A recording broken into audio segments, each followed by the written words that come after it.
Vamos ver, já está no ar então. Bom dia pessoal, tudo bem com vocês?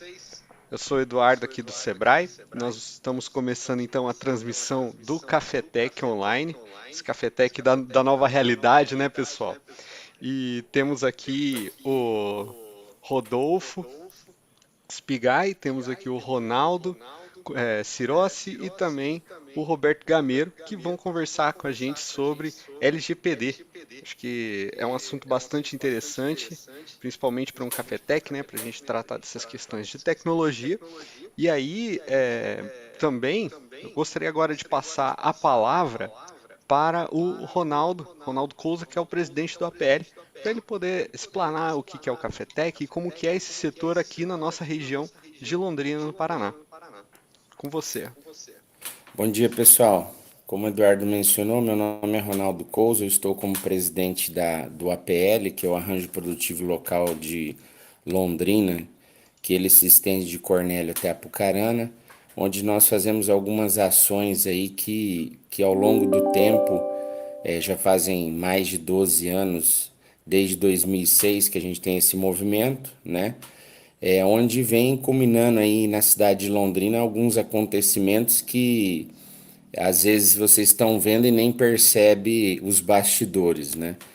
Essa questão de governança nos setores, várias ações que o APL começou lá atrás, está hoje aí, graças a Deus, com o apoio do Sebrae, Senai, o próprio TI Paraná, que é o nosso sindicato patronal, a Sintec, que é a nossa associação, que eu já vou falar logo em instantes, né? Que culminou aí em vários hackathons, vários startup weekends. Então, esse é o nosso objetivo do APL, né? É unir as pessoas para que façam acontecer várias ações na área de tecnologia. Eu também estou como presidente da Sintec, que meu mandato acaba agora no final de abril. Por conta dessa pandemia aí, talvez se estenda um pouco mais, porque a gente não vai conseguir se reunir para fazer as atas e passar, divulgar por um novo. São vários associados, né? A Sintec é uma associação, né? Onde empresas de tecnologias estão dentro da Sintec fazendo negócios, negócios entre elas, negócios com outras empresas, né? Nessas duas entidades a gente tem ido muito no passado aí agora com menos frequência para Brasília, Curitiba, fazendo ações políticas para esse meio de campo para trazer trazer verba para Londrina para fazer acontecer várias ações aí. Bom, eu quero agradecer ao Rodolfo, ao Ronaldo, meu xará, ao Roberto, por se desprender o tempo aí nesse tema tão importante que é LGPD, né, Lei Geral de Proteção dos Dados, que todas as empresas devem se preocupar com isso, né? Agradecer aí ao time do Sebrae por nos apoiar em tudo o que está acontecendo aí. Para quem está ligado aí nas redes sociais, o Sebrae aí vem apoiando a gente em várias ações online, disponibilizando consultor para as nossas empresas, né? Bom, é isso. E agradecer a participação de todos, né? É um tema de extrema relevância que quem é proprietário de empresa, quem está envolvido nas empresas, tem que levar isso para dentro, que é lei, né? Vai ser sancionada. Vamos ver o que vai acontecer agora, se vai prorrogar ou não vai. Eu acredito que não vai prorrogar, ou se prorrogar é muito pouco, por conta aí do Covid, mas independente da lei, eu acho importante você se organizar e fazer uma governança na sua empresa, que isso você vai estar mais seguro, vai estar sabendo o que acontece. Bom, é isso. Um bom evento a todos. Eduardo, eu volto a palavra para você aí e sucesso para todos. Beleza, muito obrigado aí, Ronaldo. Realmente é a força dessa conexão entre as empresas e todas as entidades através de um APL atuante que faz a diferença aqui na nossa região. É nisso que o Sebrae acredita muito. Agora eu passo a palavra para o Gilmar, que é o nosso presidente do TI Paraná. Fica à vontade, Gilmar.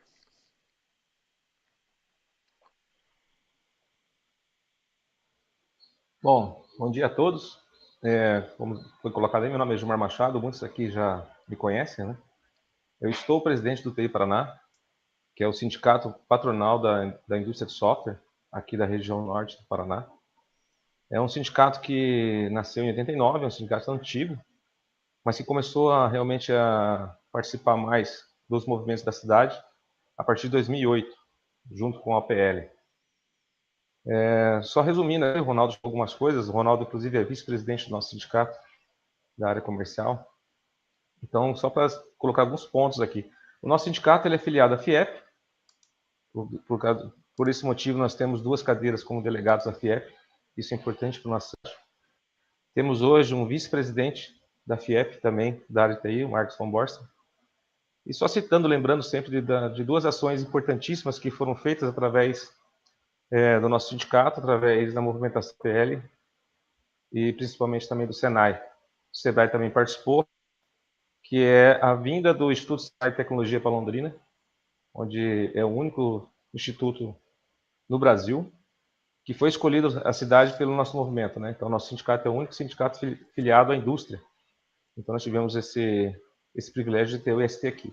E, recentemente, também, a vinda do primeiro hub de inteligência artificial do Senai, através da CNI, que está aqui também.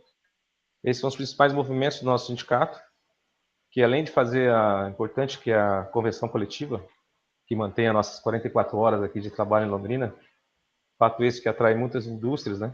Está aí a TCS, a Atos, que são indústrias de software que estão aqui em Londrina. E esperamos atrair mais ainda. Nosso mandato vai mais 2 anos e esperamos colaborar com todos. Estamos com um movimento agora com o Senai, com o Sebrae, de para as empresas, também para aquelas que estão para de assuntos trabalhistas, né?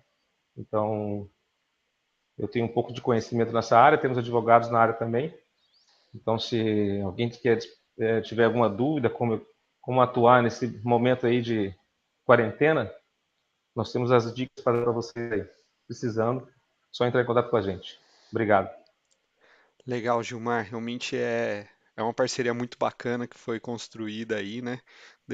Muito forte com o TI Paraná para a gente conseguir atender as nossas empresas. Show de bola. Muito obrigado, Gilmar. Muito obrigado, Ronaldo, também nisso. Como vai funcionar a dinâmica daqui para frente?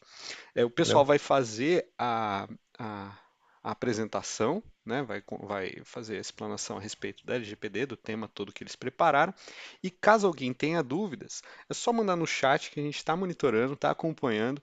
E aí, quando tiver alguns questionamentos, se o pessoal quiser parar ali para responder, daí fica a critério de vocês. Mas, gente, vamos começar e mais uma vez, muito obrigado e contem aí com o Sebrae para essas coisas. Vamos lá.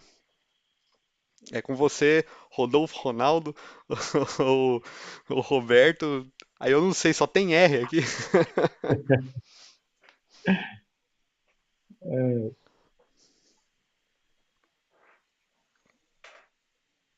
Bom dia, meu nome é Rodolfo Spigai, sou um dos palestrantes de hoje.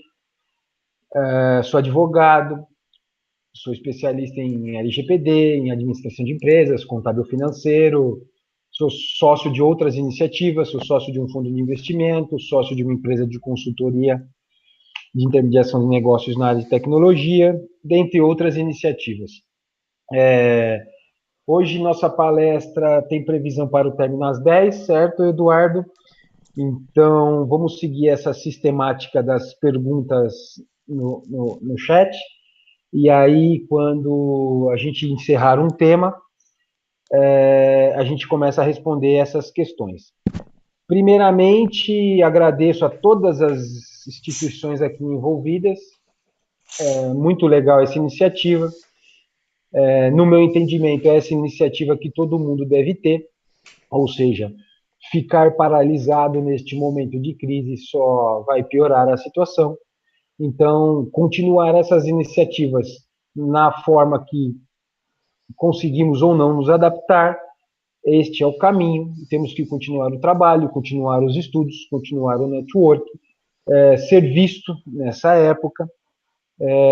continuar toda a iniciativa que necessária para vencermos esse momento. Então, agradeço a essas entidades, agradeço por entender e por estarem trabalhando tão fortemente. Eu tenho acompanhado as entidades aqui presentes e parabenizo elas por essa iniciativa em todos os aspectos. Vocês continuarem do jeito que estão fazendo, se esforçando, do jeito que estão se esforçando nesse momento, vocês estão de parabéns. Bom, hoje nós vamos falar de Lei Geral de Proteção de Dados. Com certeza, a primeira pergunta que todo mundo gostaria de saber é se isso vai ser postergado ou não. Ao final dessa palestra, eu vou posicionar vocês do que está acontecendo com relação às iniciativas legislativas e outras iniciativas para postergar ou não a vigência da lei. Eu vou deixar isso mais para o final, e aí a gente também pode discutir com relação a isso. Mas agora vamos entrar diretamente no tema, que é a Lei Geral de Proteção de Dados, que é uma lei de privacidade. Quando ela foi promulgada em 2018, só para eu contextualizar vocês o porquê que temos 3 palestrantes aqui, um da área de processos e o outro da área de tecnologia. Quando ela foi promulgada em 2018, no nosso entendimento, ela é uma lei considerada multidisciplinar, ou seja, ter somente uma visão jurídica, estritamente jurídica sobre a legislação, nós entendemos que não seria suficiente para acontecer a adaptação correta da lei. Daí a criação dessa equipe multidisciplinar, com o Ronaldo e o Roberto, porque para a correta adaptação dessa legislação, entendemos que só o advogado ou só o setor jurídico da empresa não seria suficiente. Simplesmente pelo fato que a gente possui determinada visão que, por vezes, como advogado, ela não consegue enxergar a operação da empresa como um todo. E como vocês verão a seguir na apresentação, essa visão do todo, essa visão de todos os processos, essa visão de todos os fluxos de dados, bem como toda a tecnologia que envolve uma lei de privacidade, eminentemente com base tecnológica, era importante para a aplicabilidade correta da lei. E aí criamos essa equipe multidisciplinar com o Ronaldo e começamos a trabalhar essa legislação, salvo engano, a gente está trabalhando fortemente há 1 ano e meio nela, e criamos uma metodologia própria da lei, com esse olhar sempre multidisciplinar, envolvendo todos os setores da empresa. Entendemos também que envolver somente uma área da empresa para a adequação da legislação é bem temerário. Então, na nossa metodologia, entendemos que não só o jurídico, não só o TI, tem que ser envolvido no processo de adaptação, no processo de visualizar essa lei dentro da empresa, mas sim todas as áreas.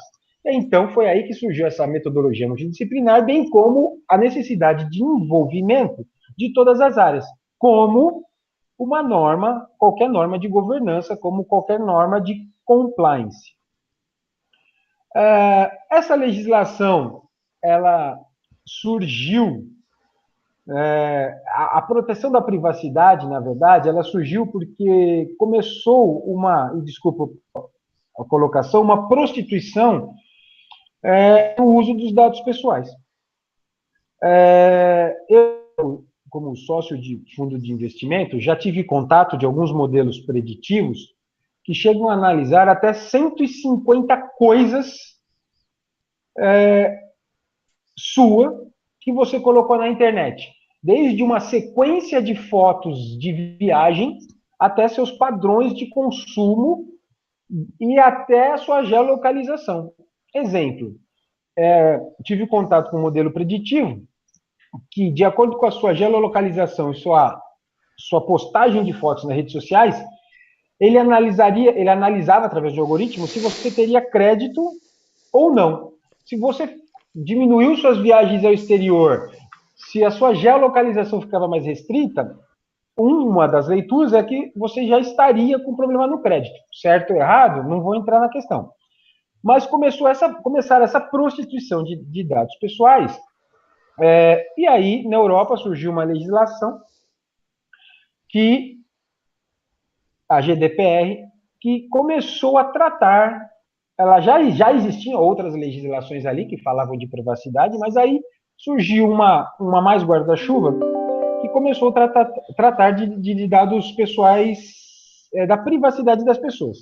Essa legislação europeia, ela exigia que outros países também possuíssem legislações de privacidade, sobre penas de sanção comercial.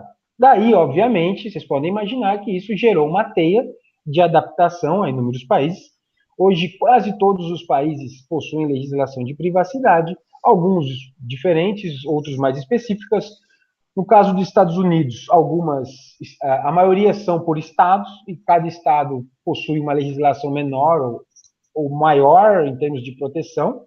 Alguns estados não possuem, e isso se tornou uma teia mundial, uma legislação de conformidade. A gente começa essa palestra com um exemplo do hospital, um hospital português, que tomou uma multa de 400 mil euros. Por quê? Porque todo mundo acha que a proteção da privacidade, ou sua grande maioria, a massa crítica, acha que essas leis vieram por causa de vazamento de dados. E não é isso. Ela, sim, abarca o vazamento de dados como um fator preponderante, mas ela trata de uma série de aspectos, tanto a legislação brasileira como outras legislações internacionais, as que eu tive contato. Aqui, no caso desse hospital, não houve vazamento de dados. O que houve aqui foi uma falha no compliance, ou seja, todos os médicos e clínicas que eram desligados do hospital, eles continuavam com acesso ao prontuário dos pacientes. Ou seja, não houve vazamento de dados, não houve intercorrência de dados, mas houve uma falha no compliance, na conformidade em proteger os dados do paciente. O acesso ao médico continuava por um período após o desligamento do hospital. Isso gerou uma multa. Esse exemplo, a gente coloca esse exemplo justamente porque, para quebrar um pouco do paradigma, que as legislações de privacidade, elas estão voltadas só ao vazamento de dados. Na verdade, elas estão muito mais voltadas à governança e à compliance e à segurança da informação do que o vazamento de dados. Entendendo isso, as empresas, algumas das empresas, começaram a colocar isso não só como regra de compliance e conformidade por obrigação legal, mas como diferencial competitivo. É o caso da Apple. Ou seja, em uma obrigação jurídica e em uma obrigação legal, algumas empresas fizeram uma leitura muito inteligente que ela poderia se tornar um diferencial competitivo. No caso da Apple e outras empresas, eu trouxe esse exemplo. Alguns discursos no mundo mudaram, ou seja, o discurso do Facebook que não existiria mais privacidade, esse sempre foi o discurso de algumas das mídias e redes sociais, começou a mudar e todos começaram a entender a necessidade de uma proteção da privacidade dos dados pessoais, mudando esse discurso, o que a gente acha que isso é uma tendência, ou seja, a proteção da privacidade. Nesse caso aqui também, começamos com outro exemplo. Mesmo sem a vigência da lei, que teoricamente vai começar em agosto desse ano, podendo sim postergar, eu vou falar mais adiante, mas no caso aqui da Netshoes, utilizando-se outras legislações existentes do Brasil, o Marco Civil da Internet, o Código de Defesa do Consumidor, o decreto do e-comercial, para quem vende pela internet, usando outras ferramentas, ou que no mundo jurídico a gente fala, outros diálogo das fontes, a Netshoes já foi autuada com relação a, nesse caso, sim, vazamento de dados pessoais. Essa autuação, salvo engano, Ronaldo, foi de 85 a 95 milhões. Eles fizeram um termo de ajustamento de conduta, que ele é escalonado, ele paga 500 mil, mas ele, se descumprir determinados ajustes feitos no termo de ajustamento de conduta, a penalidade total pode chegar a 85, 95 milhões. Interessante nesse caso que, sim, já houve uma autuação, sim, já houve ações judiciais, mas o que vazou da Netshoes, foram 2,5 milhões de dados, mas a maioria eram dados não tão relevantes. Número de pedido, número de nota fiscal, ordem de pagamento, vários dados esparsos. Necessariamente não foi o cadastro completo das pessoas. O que agravou a situação da Netshoes? Ela tentou, por um tempo, varrer isso para debaixo do tapete. E aí foi autuada. Olha, note-se, não há a vigência ainda da lei de proteção de dados, mas já existe órgãos especializados e órgãos governamentais atuando fortemente nisso. Outro problema que deu neste caso aqui, como a Netshoes não tinha os canais de atendimento ao usuário adequados, ela foi obrigada a enviar AR para todas as pessoas que tiveram os dados vazados. Ou seja, se nesse universo aí de 2,5 milhões de dados a gente tem 1 milhão de clientes ou 500 mil clientes, ela teve que enviar uma carta com aviso de recebimento informando o impacto disso para 500 mil clientes. Olha o custo que ela teve, além do problema do termo de ajustamento de conduta. Bom, e aí a gente entra um pouco no conceito, só lembrando que esse evento não é um evento eminentemente jurídico, esse evento é adaptado para a realidade das empresas, ou seja, para o que vocês enfrentam e vão enfrentar no dia a dia para a adaptação dessa legislação. A gente introduz conceitos jurídicos que a gente entendeu serem importantes para vocês se localizarem dentro dessa adaptação, e depois a gente passa para processos e tecnologias. O que é a Lei Geral de Proteção de Dados? Olhando de uma forma macro, de um panorama macro, isso aqui é o que a lei visa organizar, vamos dizer assim. Visa pautar. Olhem, a violação de dados é somente um dos aspectos que a lei visa organizar na sua governança. Mas há outros aspectos, tão importante quanto, que ela coloca, inclusive, até no mesmo patamar de importância. Treinamento e conscientização constante, como qualquer regra de governança e de compliance, isso tem que girar na sua empresa, esse mecanismo tem que continuar na sua empresa.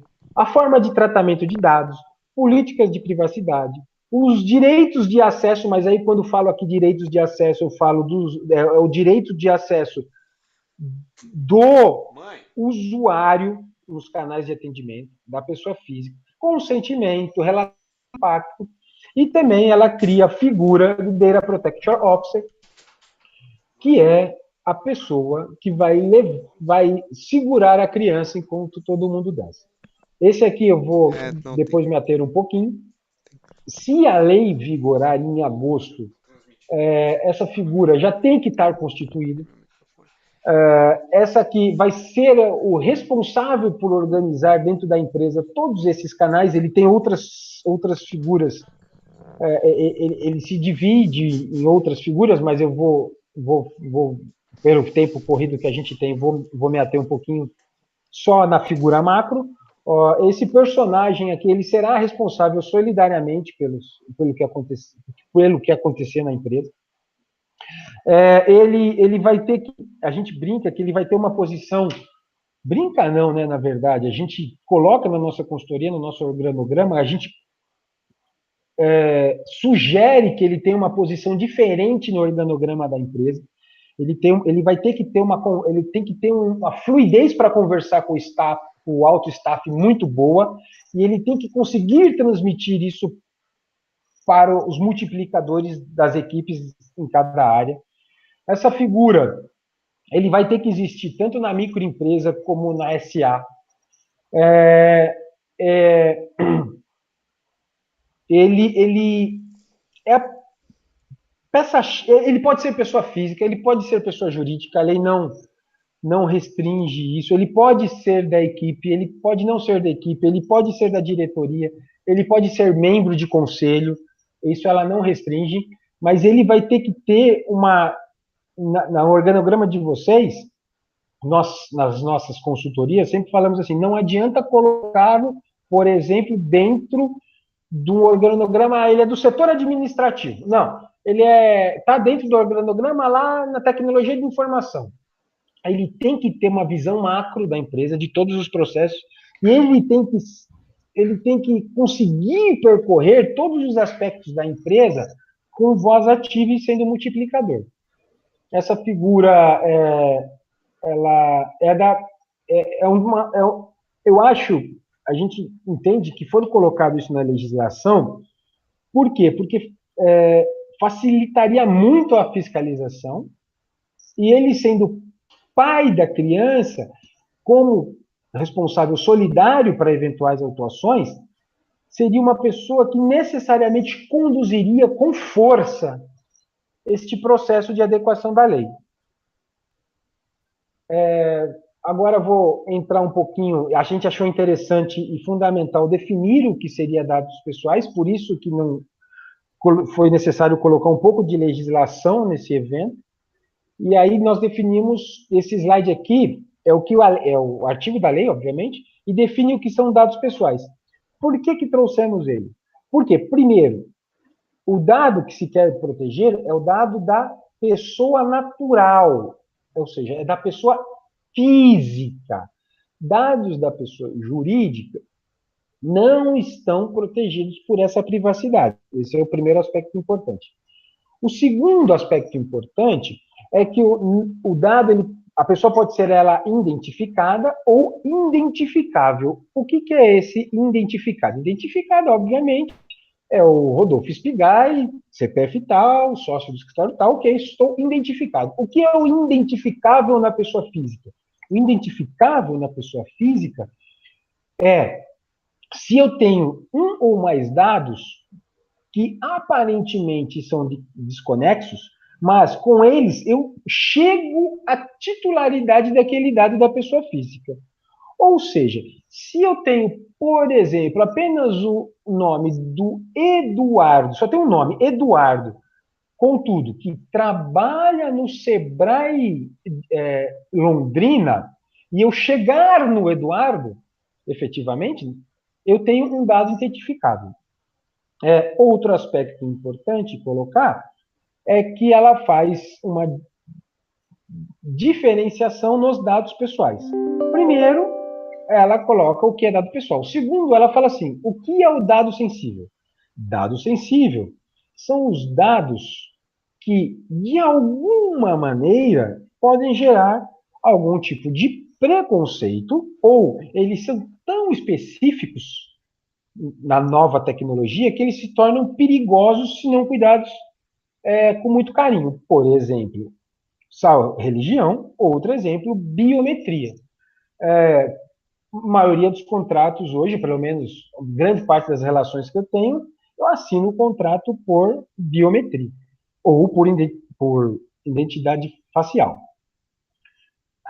Aí, a lei também difere, ela fala assim, o que é o dado anonimizado? O que é o dado anonimizado? Ou o pseudo-anonimizado. O dado anonimizado é o dado, obviamente, que eu não consigo chegar àquela pessoa. Eu trabalho esses dados sem conseguir identificar a pessoa física. Ou pseudo-anonimizado. Eu trabalho ele fora de uma base de dados, eu trabalho ele fora de uma base que eu não consigo identificar, eu só consigo identificar quando eu internalizo ele com a outra base e eu identifico. Outro aspecto importante que a gente entendeu que é importante colocar. As pessoas têm confundindo um pouco o que é o tratamento. Nas nossas consultorias, fica nítido que a maioria acha que o tratamento é só quem está efetivamente mexendo no dado e de forma online. Mas não é isso. Tratamento é toda a coleta, produção, recepção, classificação, acesso, transmissão.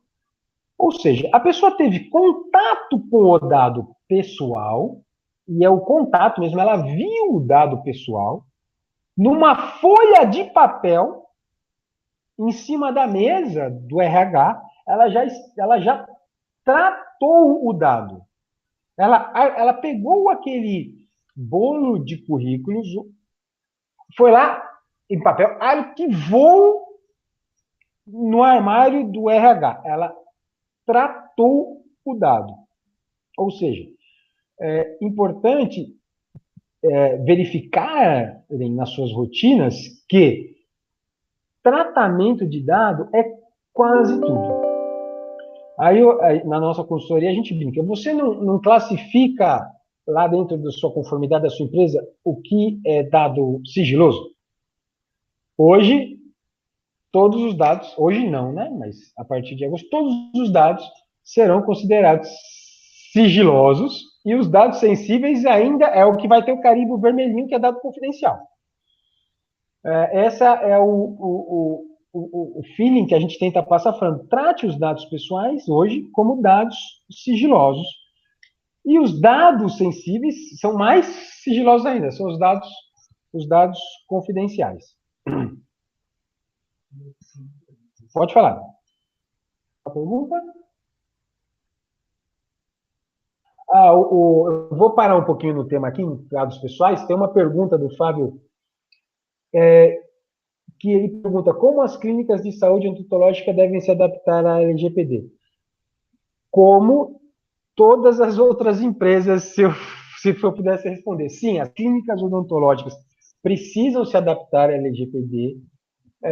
As clínicas de saúde também. Até tínhamos um produto que é LGPD para dentistas, um curso online, que agora está em fase de adaptação, mas deve se adaptar. Mais para frente um pouquinho, depois que a gente passar um pouquinho, só essa introdução teórica, um pouquinho mais maçante, sobre alguns conceitos que entendemos importantes sobre a Lei Geral de Proteção de Dados, o Ronaldo Cirossi vai falar um pouquinho como é que a gente começa a adaptação. Lá, um pouquinho mais para frente, a gente vai ter a nossa metodologia. O olhar que a gente precisa ter para cada segmento e para cada empresa em cima da nossa tecnologia, tá bom, Fábio? Um pouquinho mais para frente, o Ronaldo entra nesse aspecto. Pode ser? Vou continuar aqui, então. Aqui a gente resolveu se deter um pouquinho mais na figura do Data Protection Officer e quais os aspectos que a gente acha importante que ele tenha como colaborador interno, externo ou não, ou seja, independe. Esse profissional, hoje não, o último dado que eu tenho antes da crise é que esse era o profissional mais requisitado na Europa, em termos de cargo. Havia 60 mil vagas na União Europeia, e agora não me lembro se a Inglaterra estava junto ou não, mas havia 60 mil vagas para esse sujeito aqui dentro das empresas. Esse aí é uma das profissões em altas no mundo, porque essa figura, basicamente, ela existe em quase toda a legislação mundial que está falando de privacidade de dados. Se ela não existe de forma específica, como acontece na brasileira, ela existe esse cargo necessariamente precisa ser criado para essas adaptações. Como a gente falou, teoricamente, você não tendo essa pessoa nomeada, quando ela entrar em vigência em agosto, você já está ilegal. Então, tenham em mente essa pessoa que vai conduzir os processos, tanto para adaptação, como depois para a mantença da governança, para a mantença do compliance de vocês, tá? A anonimização, é o que a gente já colocou, que nas nossas consultorias está havendo uma mudança de paradigma para anonimizar os dados, ou seja, as empresas começam a olhar que não necessariamente eu sempre preciso trabalhar com aquela base cheia. Ou seja, o financeiro, às vezes, para a formulação dos seus relatórios, ele precisa trabalhar com os dados pessoais sempre cheio. O RH precisa estar lá todos os dados da pessoa natural identificada ou identificável para gerar os seus relatórios, para ter a sua produção. Há uma revisão nesse conceito por isso. E não só, né? O vazamento de dados, antes não muito olhado, é muito comum nas empresas. Por quê? Porque as listas, as chamadas listas, as listas que vão gerar os famosos leads, elas têm muito valor. Essas listas são muito caras. Então, passar esses dados, por exemplo, para o RH inteiro, sempre, com os dados cheios, sem eles estarem anonimizados ou pseudo-anonimizados, vez ou outra, parava num funcionário que caía com você, por exemplo, numa faculdade, que você tem acesso a 1.000 alunos, e não só acesso aos 1.000 alunos, você tinha acesso aos responsáveis financeiros daqueles 1.000 alunos, os tutores, os curadores ou os pais. Você chegava a ter uma base de 3, 4 mil dados muito valiosas para o mercado. E aí esse funcionário plugava lá e vendia esses dados. Então, essa questão da anonimização com a vigência da legislação em vários países, ela está começando a ser revista. Interessante, normalmente ela não tem um custo muito alto e você consegue, já com a implementação da conformidade. Eu vou... Só aproveitando, pessoal, um complemento ao que o Rodolfo estava comentando, aqui é Ronaldo falando, tá? Ronaldo Cirossi. É bem natural, né, hoje, a gente usar os dados, como ele comentou, de forma cheia. As nossas bases de dados, elas não têm muito critério no sentido de quanto de informação eu coloco lá dentro, né? A gente deveria ter muito critério em relação a quem tem acesso a esses dados, mas muitas vezes, por conta da correria, por conta da urgência, né, a gente acaba baixando uma base de dados que a gente, teoricamente, não deveria ter acesso full, né, para poder gerar relatórios. Para tomadas de decisão, para apresentação de resultados.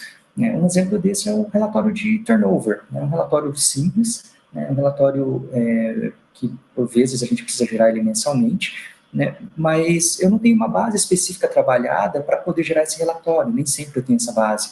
Então, o que eu faço? Eu pego lá toda aquela base de controle do RH, onde eu tenho, sei lá, folhas de pagamento, eu tenho todo o histórico do funcionário, né, dentro da empresa, para poder, na verdade, fazer um relatório que eu não precisaria de todas aquelas informações, né, e eu poderia gerar uma base anonimizada para poder gerar esse relatório. Né. De que forma? Que informações eu preciso efetivamente para gerar um relatório de turnover? Eu preciso de uma data, de um mês de referência de admissão ou de demissão, né. Basicamente isso, né? E um identificador único, né? Uma matrícula, por exemplo. Então, com isso, uma base dessa, eu não consigo, caso ela vaze, eu não consigo identificar quem é a pessoa, né? Ou seja, eu tenho uma base anonimizada, né? Mas eu consigo continuar gerando meus relatórios, né? E ainda entrando ainda mais nessa correria do nosso dia a dia, né? Nessa nossa situação agora de corona, né? Não é difícil imaginar, né? Eu pegar essa base, acessar essa base remotamente na minha empresa, baixar isso no meu computador pessoal em casa, né? Tentar fazer esse relatório, deixar esse arquivo salvo em algum canto lá no meu sei lá, no meu Google Drive, que já está na nuvem, né, e eu estou numa rede em casa com pouca segurança, né, com a chance muito grande dessa informação vazar. Então, trabalhar a anonimização, principalmente nessas bases intermediárias, ela pode ser uma ferramenta muito interessante para reduzir muito, tanto o esforço de adequação da empresa, né, em termos de processos, de tecnologias, né, por quê? Porque se uma base anonimizada, ela vaza, né, isso não representa impactos relevantes, né, e você também tem um esforço reduzido de segurança da informação e etc. Tá? Eu vou... Algumas perguntas no chat, e aí eu vou responder rapidamente. Primeiro, fala, Prezarim, saudade sua, hein? Dia 15 tem mentoria no Founder. Pamela, você pediu um relatório do modelo de impacto. Esse relatório, primeiro, ele precisa existir. Segundo, ele ficaria a cargo da Agência Nacional de Proteção de Dados ter um modelo, mas não significa que você não tenha que ter. O relatório de impacto, nas nossas consultorias, o que nós fizemos? Ele não tem um modelo estanque. Não existe uma modelagem para ele. Existe uma coleta de evidências que você forma um book dessa coleta de evidências. Por exemplo, hoje, esse aqui é um treinamento, isso é uma evidência para a lei. Você cria uma coleta de evidências com índice para atender todos os tópicos da lei. Ele não existe exatamente um modelo estanque, Pamela. O que você faz? Você começa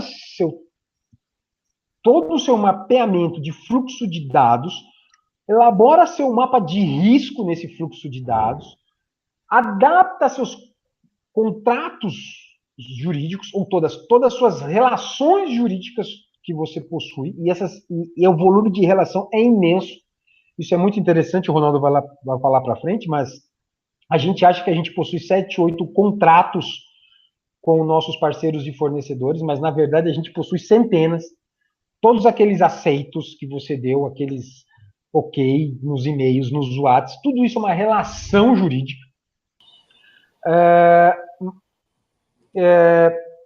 E aí você tem que monitorar todas essas relações, colocar todas essas evidências de relações num book, e aí você começa a criar o seu modelo de relatório de impacto adaptado, mais para frente eu vou falar isso, à realidade da sua empresa, tá, Pamela?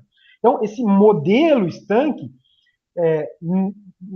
ele até existe no mercado, alguns vendem, mas a gente acha um pouco temerário usá-los. Por quê? Porque necessariamente, para você construir um modelo de relatório de impacto, você se adaptou à lei, ou se adaptou parcialmente à lei. Por quê? Sem isso, você não teve a visão necessária de todas as suas relações e processos e os riscos que elas possuem dentro da lei, tá, Pamela? Então, cuidado com o modelo de relatório de impacto, porque, na verdade, ele, teoricamente, ele só se chega nele depois que você terminou o processo. Ronaldo?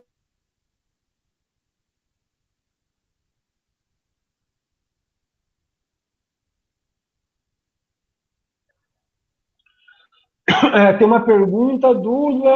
Cadê? Nuvem... do Denis. Denis,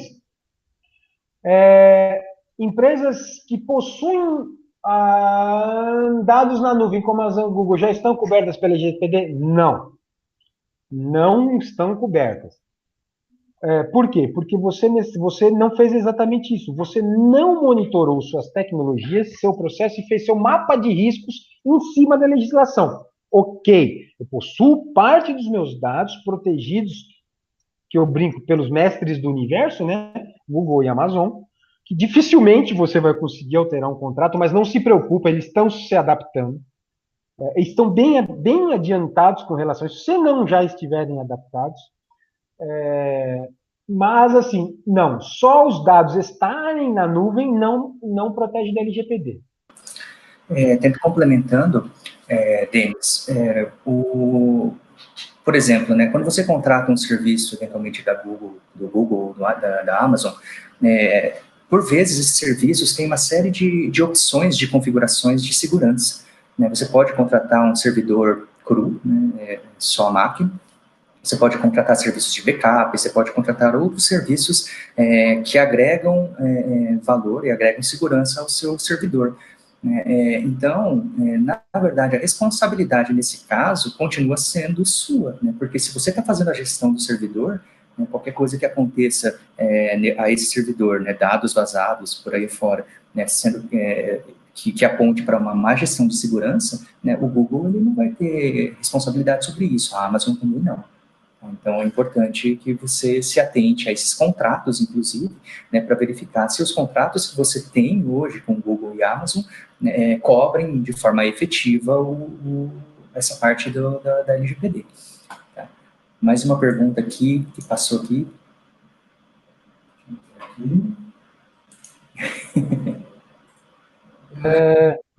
Do Ronaldo. Bom dia.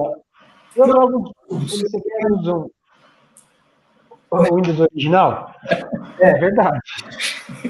Muito. Mas, assim, isso não é problema seu. Você tem que se adaptar. Inclusive, isso vai ser critério. Nós temos direito administrativo aqui no critério de licitação. Se eles estão irregulares, e até teve prefeitura que nos procurou já antes da crise, ou regularizar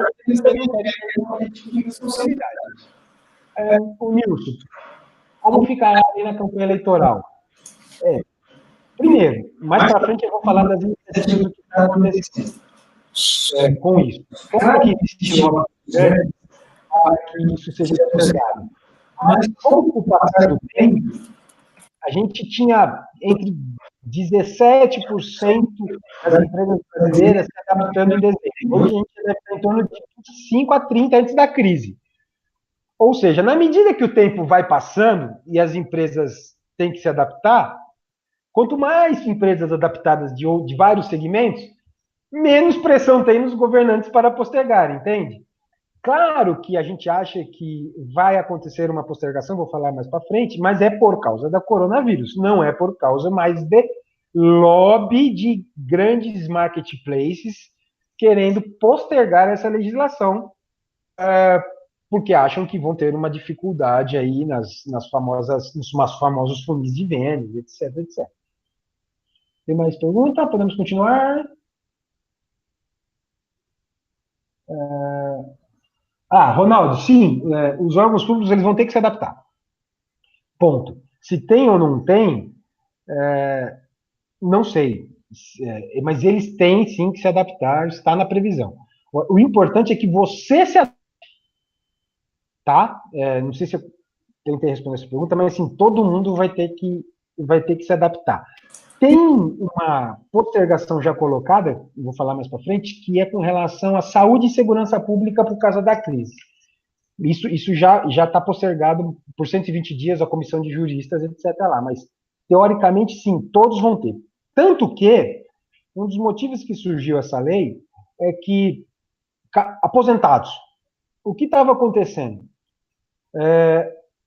Quem ia se aposentar recebia uma ligação. Ele sabia porque alguma empresa de consignado estava oferecendo um crédito para ele antes de ele saber que ele se aposentou.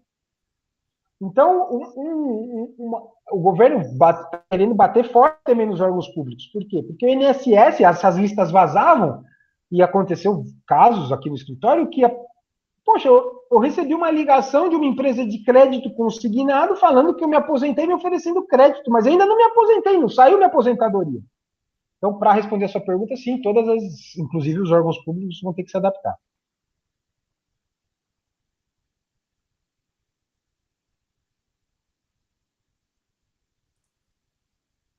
Beleza, pessoal. Só me apresentando rapidamente, meu nome é Ronaldo Cirossi. Eu trabalhei bastante tempo como executivo na área de desenvolvimento de software e bastante tempo também com mapeamento e melhoria de processos. Então, a minha contribuição aqui ela vai ser mais intensa em cima da parte de processos, tá? E alguma coisa em cima de projetos, principalmente com foco em software, tá bom? Você pode passar, Rodolfo, por favor? Bom, pessoal, a gente falou um pouco sobre algumas definições da LGPD, né, e alguns conceitos. Mas na prática, né, será que isso me impacta muito? Será que isso realmente gera muito transtorno? Vai gerar muita mudança no meu dia a dia? É uma coisa bem interessante o quanto nós não estamos acostumados a olhar para dados pessoais e, por consequência, o quanto a gente não enxerga o fluxo de dados pessoais dentro e fora das nossas empresas.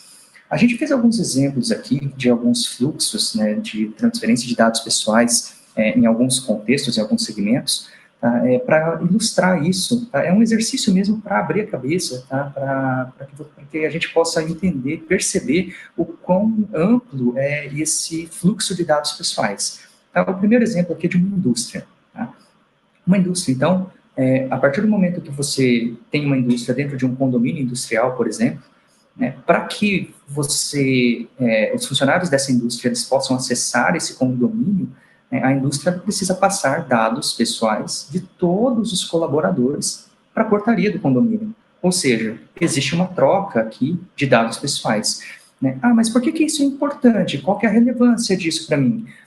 A relevância é a seguinte, essa lei, ela corresponsabiliza todas as empresas que tiverem acesso ao dado pessoal. Ou seja, se eu passei esse dado pessoal para alguma empresa, né, e esse dado vazar, né, as duas empresas que tiveram contato com esse dado passam a ser responsáveis. Tá? Se esse dado ainda passou para uma terceira, uma quarta ou uma quinta empresa, todos que tiveram acesso a esse dado, contato com esse dado, né, respondem de forma igual, né, no caso de algum tipo de vazamento. Então, é muito importante entender esses fluxos, monitorar esses fluxos e, eventualmente, adequar os fluxos, as tecnologias, contratos, né, para que a sua empresa possa se resguardar em cima de algum eventual vazamento, né, ou uma eventual violação de dados. Violação não é só vazamento, né? Você pode ter perda de dados, você pode ter sequestro de dados, por aí fora. Alteração de dados, né, por aí fora. Bom, ok, no condomínio industrial, então, a partir do momento que você está dentro de um condomínio industrial, ou até mesmo num edifício, né, até visitantes, né, vão precisar deixar os dados pessoais ali na hora da entrada. Num condomínio é mais crítico, porque provavelmente esses dados eles vão primeiro para a indústria, para depois serem encaminhados pela indústria ao condomínio.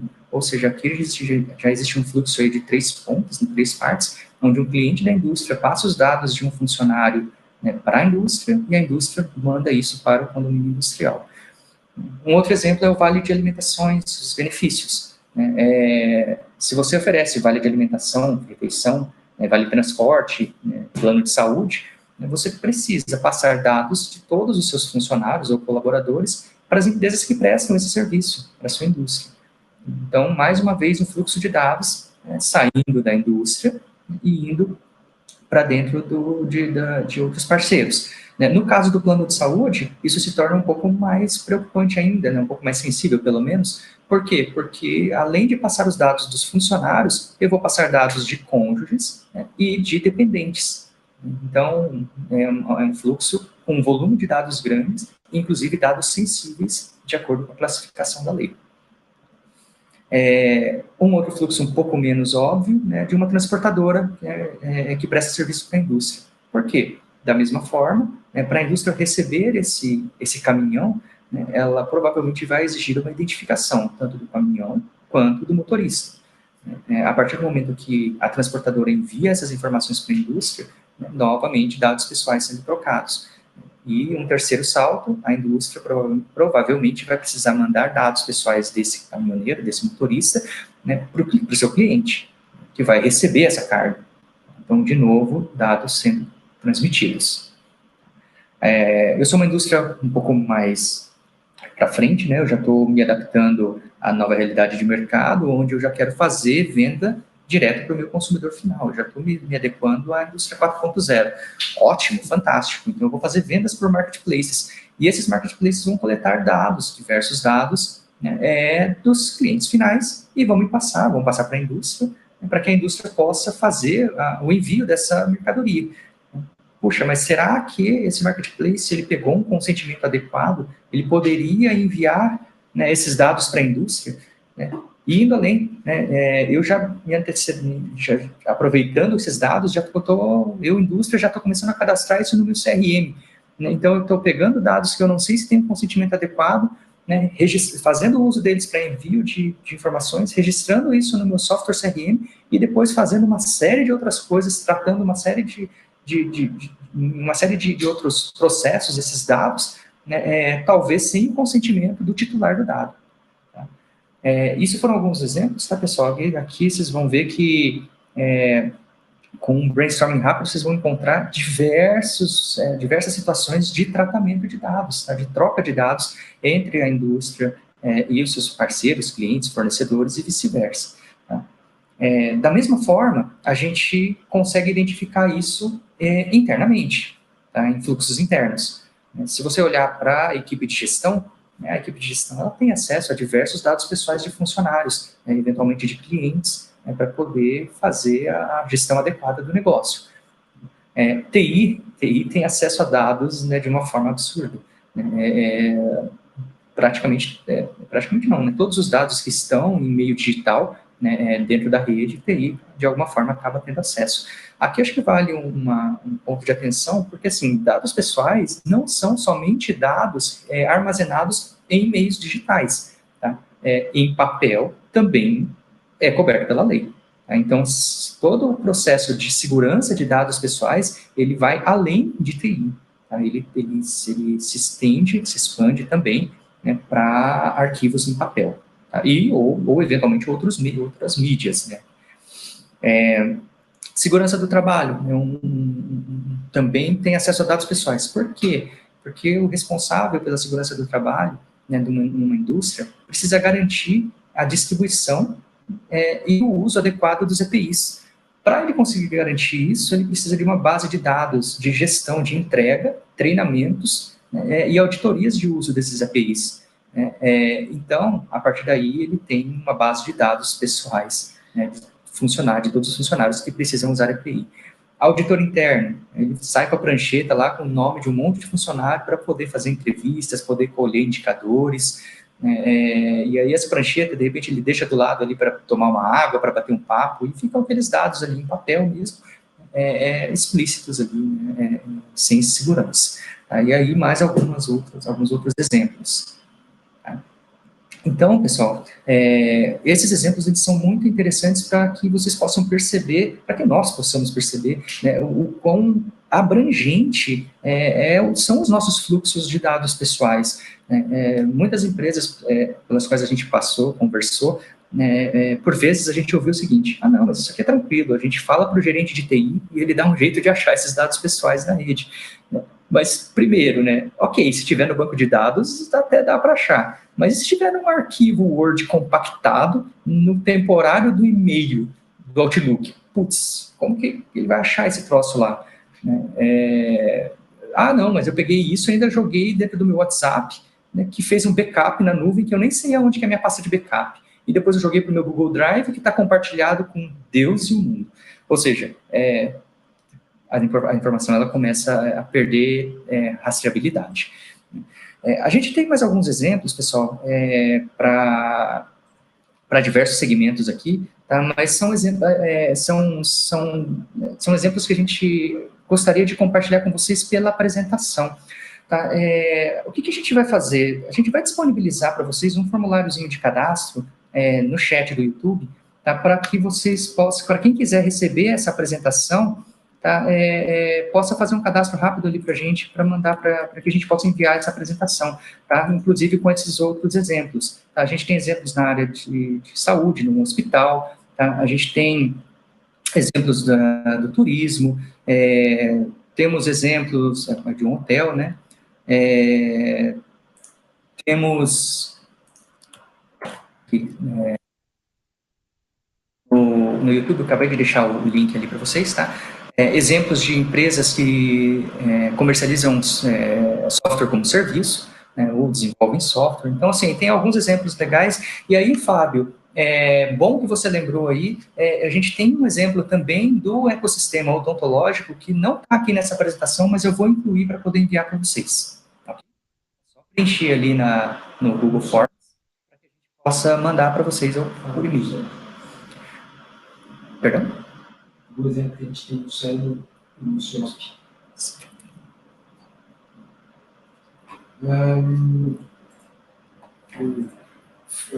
Fábio,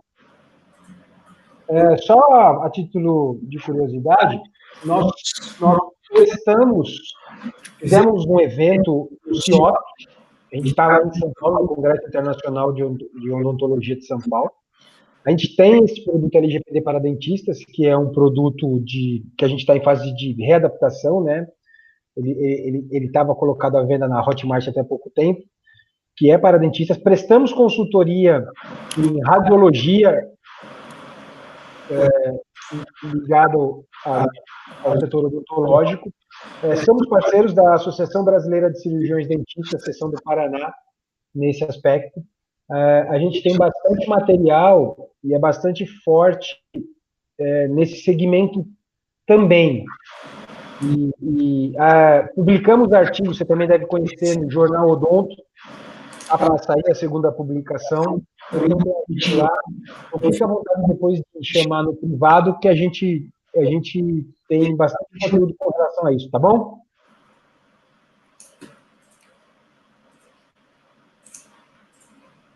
Aí, Fábio, aqui a sua pergunta, né? Toda vez que eu precisar informar algum dado pessoal para uma empresa, entidade, loja comercial, precisarei consentir o uso dessas informações através de um documento? Sim, Fábio, você vai precisar de um consentimento registrado, ou seja, um documento físico ou um documento virtual. Tá? A gente tem alguns casos de consultoria onde a gente recomenda pegar o consentimento, inclusive, através de uma confirmação numa URA, naquela unidade de atendimento remoto, quando você liga para um call center, sabe? Porque é a realidade de algumas empresas, né, conseguir essa informação por meio da URA no momento em que ela está fazendo o atendimento. Mas, de alguma forma, você precisa coletar esse consentimento, tá? Existem algumas características que acho que o Rodolfo vai ser legal ele complementar aqui sobre esse consentimento, tá? Que fazem com que esse consentimento seja válido juridicamente. Rodolfo, você pode complementar, por favor?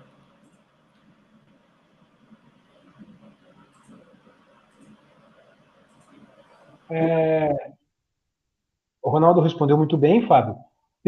Como eu falei, pelo adiantar da hora, a gente tem que encerrar às 10, e tem bastante conteúdo para passar. Aí, se quiser depois, a gente vai deixar o formulário, a gente entra em contato e responde. Wagner, podemos então alinhar nessa perspectiva que as empresas podem e devem adotar modelos de gestão totalmente aderente à ISO 27001, já há 27701, Ronaldo, que ela não é sobre a Lei Geral de Proteção de Dados, mas ela complementa 27001 nesse olhar de privacidade.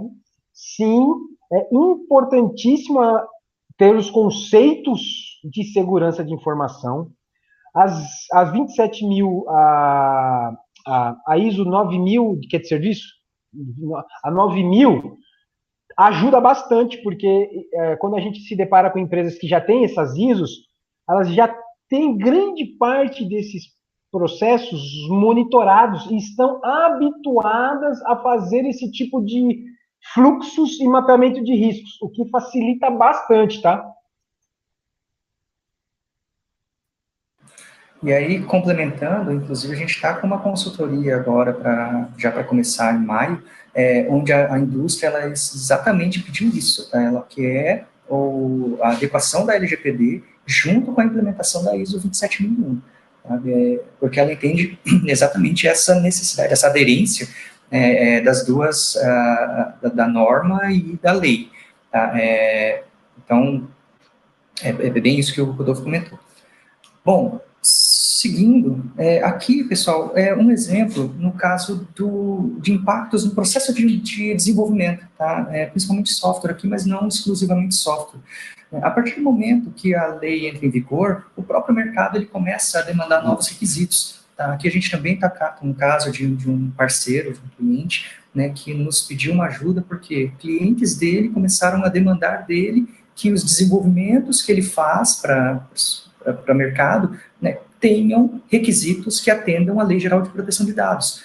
A partir do momento que esses requisitos eles começam a vir do mercado, né, a forma deles testarem e aceitarem esse desenvolvimento também começa a mudar, né, por conta desses novos requisitos. né, eles começam a se preocupar também com a forma como eles vão precisar fazer os trabalhos de manutenção e suporte desses softwares que eles vão encomendar, né? Então, tudo isso começa a mudar, tá? E começa a gerar novos requisitos de desenvolvimento naturalmente, né? Então, pode passar mais um, por favor, fazendo favor. Então, dentro do P&D da empresa, esses requisitos técnicos começam a mudar, que começam a impactar naturalmente a definição da arquitetura do software, tá? Impacta de forma bastante intensa a UI, a UX, tá? A User Interface e a User Experience, tá? E que, por consequência, vai cair de forma intensa ali nos testes funcionais, depois vai começar a exigir também testes de vulnerabilidades, tá? E vários outros impactos aí no processo de desenvolvimento como um todo, tá? Se por um lado ele traz talvez um pouco mais de esforço no processo de desenvolvimento, por outro lado ele traz oportunidades também, porque se eu tenho novos requisitos, se eu tenho novas demandas, né, isso me gera novas oportunidades de negócio, né, seja por conta de aumento de negócios, seja por conta de ter, de repente, produtos e soluções, né, que atendam a LGPD e que me diferencie dos meus concorrentes que talvez não tenham produtos e serviços que consigam atender adequadamente à Lei Geral de Proteção de Dados. Setores impactados, pessoal, acho que vocês perceberam ali pelo exemplo do fluxo de dados que são todos, né? Não tem quem escapa. A partir do momento que eu tenho um negócio, eu troco dados, se eu troco dados, eu preciso de alguma forma me adequar à Lei Geral de Proteção de Dados. Tá? Aqui a gente fala um pouco da nossa metodologia, tá, pessoal? Porque, como vocês devem ter percebido, como que eu faço para encontrar esses dados na minha empresa? Caramba, por brainstorming é muito difícil você conseguir rastrear esses dados, né, identificar, porque tem lugares que, putz, eu nem sei que esses dados ficavam guardados, né? Então, se eu não tiver uma metodologia adequada para mapear esses dados, para identificar onde eles estão, eu vou ter uma dificuldade para encontrar esses dados e talvez eu nem consiga encontrar todos esses dados. Então, o que a gente recomenda em termos de metodologia? Né? Achar os dados é complicado, né, por si só, mas entender que os dados entram na empresa por algum canal, né, isso é um conceito relativamente simples, né? Ou seja, o dado ele não brota sozinho na empresa. Você precisa que algum dado pessoal entre primeiro na sua empresa para que depois ele trafegue na empresa e aí sim, eventualmente outros dados são gerados e agregados, mas sempre esse dado inicial. Né? E por onde que esses dados entram? Entram por 3 pontos principais. Clientes, ou seja, são dados de clientes que vão entrar pelos meus fluxos, né, de venda de produtos ou de venda e entrega de serviços. Tá? Então, a partir do momento que eu conseguir identificar esses fluxos, mapear esses fluxos, eu consigo rastrear a entrada desses dados pessoais e, por consequência, como esses dados navegam dentro da minha empresa. Tá? A segunda forma é por meio de parceiros, tá, ou fornecedores. Tá? Então, pode passar? Eu estou fazendo se você parar para pensar, se a gente para analisar, praticamente todas as áreas, os setores da nossa empresa têm algum tipo de parceiro e fornecedor, tendo relação monetária ou não, tá? Às vezes é realmente um parceiro com o qual eu não troco algum tipo de remuneração, mas ele de alguma forma tem alguma relação de negócios comigo e eu com ele. A partir do momento que existe essa relação de negócios, existe a troca de dados pessoais e eu preciso identificar essa troca. De novo, rastreando, mapeando esses fluxos, é possível identificar quais dados estão entrando na empresa e por onde ele passa depois, por consequência, dentro da empresa. E, por fim, os dados de colaboradores ou de potenciais colaboradores. Tá? Esses dados, eles também entram na empresa e, de alguma forma, circulam dentro da empresa. Às vezes, até mesmo antes de se tornarem colaboradores, né? Como é o exemplo, por exemplo, da parte de currículos. Então, é possível fazer esse mapeamento por meio dessa metodologia e aí conseguir rastrear e identificar dentro da empresa por onde passaram esses dados ou por onde passam, né? Por onde passam esses dados, onde eles ficam armazenados, seja temporariamente, seja indeterminadamente. Tá? Agora o Roberto Gameiro vai falar um pouco sobre a parte de tecnologia, tá, pessoal?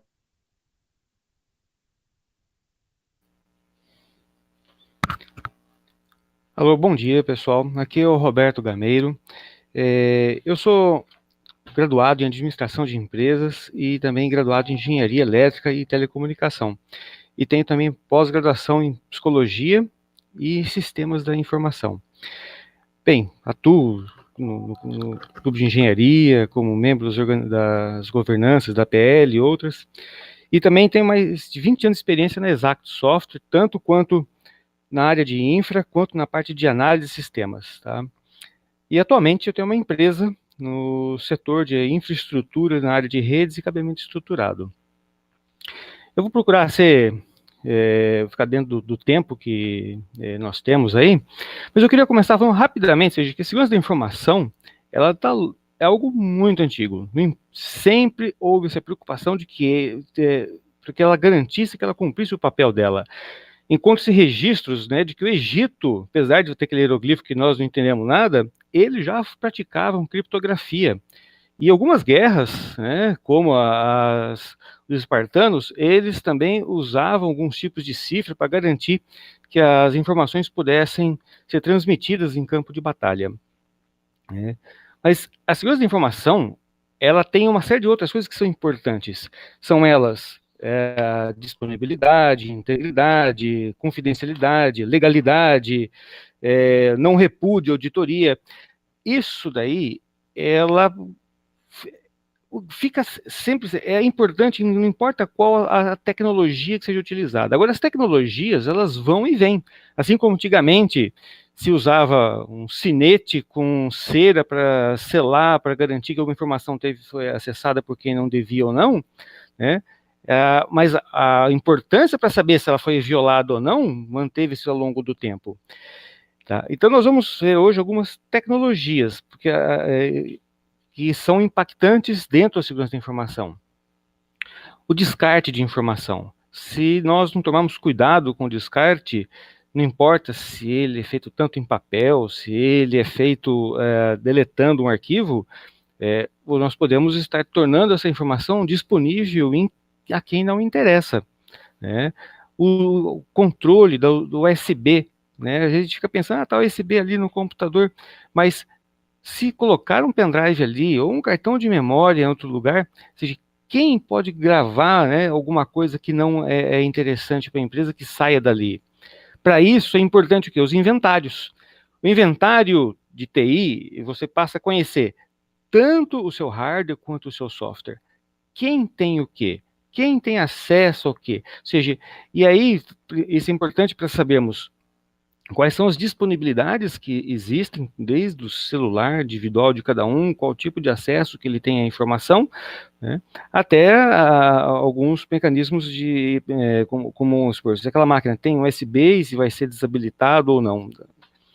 Uma vez que você conhece também o inventário, principalmente de software, isso cai na parte das atualizações. Hoje, uma das grandes formas de vulnerabilidade que existe nos sistemas é o fato de não estarmos com nossos sistemas atualizados. As empresas, tipo Microsoft, todas as outras, seus sistemas possuem vulnerabilidades, algumas delas não conhecidas nem por elas mesmas. Quando se é descoberta uma vulnerabilidade, essa vulnerabilidade é publicada. E ela mesma faz a atualização para que aquela vulnerabilidade não passe a não ser mais utilizada. A questão é que se você não faz a sua atualização, aquele problema lá, ele foi publicado. Então, as pessoas com má intenção passam a ter a informação de que existe uma vulnerabilidade e a quem não faz a atualização, ele passa então a não ter mais aquela porta que está aberta, ela fica aberta lá. Não foi fechada. E quando falamos de atualizações, a gente pensa no Windows do seu computador. Aqui vai em todo tipo de hardware que nós temos na nossa empresa. Nossos switches, nossos roteadores e outros equipamentos mais por onde trafegam os dados. Então, o controle de atualização é muito importante. Para isso daí, né, é importante o controle do tráfego, ou seja, se existe projeto de rede. Às vezes as redes elas vão sendo feitas. Nossa, quantas vezes eu chego num lugar, preciso fazer um trabalho de expansão de rede, você pede o projeto para poder planejar melhor como que vai ser feito. Olha, não tem projeto aqui. Então, é importante esse aspecto de ter os projetos. E depois dos projetos, nós precisamos tomar cuidado com as anonimizações. O que é a anonimização, como foi explicado lá atrás, é o fato de você tornar o dado de forma disponível naquilo que lhe interessa, mas não identificável. E todos esses processos que nós estamos falando, quer seja lá atrás de como ele foi descartado, quer seja o projeto de redes, tudo mais, às vezes a empresa já está fazendo muito bem feito. O que precisa ser feito é gerar as evidências necessárias para a LGPD. O que isso quer dizer? O processo, por exemplo, de backup. O backup ele é feito, segue as regras, muito bem executado, mas não existe a documentação de quando ele foi feito, como ele foi feito. A anonimização, quando ela foi feita, tem que ser feito documentado. Olha, foi feito no dia tal, foi usado tal processo, tais dados foram anonimizados.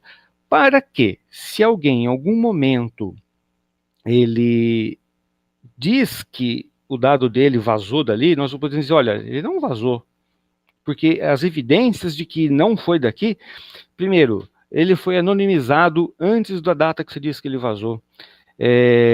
Ou se algum dado ele foi, por exemplo, foi precisado fazer um backup, eu tenho documentação do backup. Enfim, parte da relação do TI com a LGPD não é apenas fazer o seu trabalho de sistema de informação, de proteção, de disponibilidade, mas garantir que a documentação para que o jurídico possa se defender seja feita. Tá? Porque quando o jurídico chega a dizer, olha, nossos dados estão protegidos, e como que você prova que eles foram protegidos? São pelos processos feitos dentro da parte de sistema de informação. As empresas que a gente tem passado fazendo consultoria, que já tem a ISO 9001 implantada, elas têm uma grande facilidade de se adaptar nesse quesito, porque os processos de geração de documentação e auditorias internas já estão criados. Bastava apenas criar um processo ou outro a mais dentro daquela dinâmica deles, para que eles gerassem as evidências necessárias para que a LGPD possa se defender caso necessário. Né? Vou passar a tela seguinte, por favor.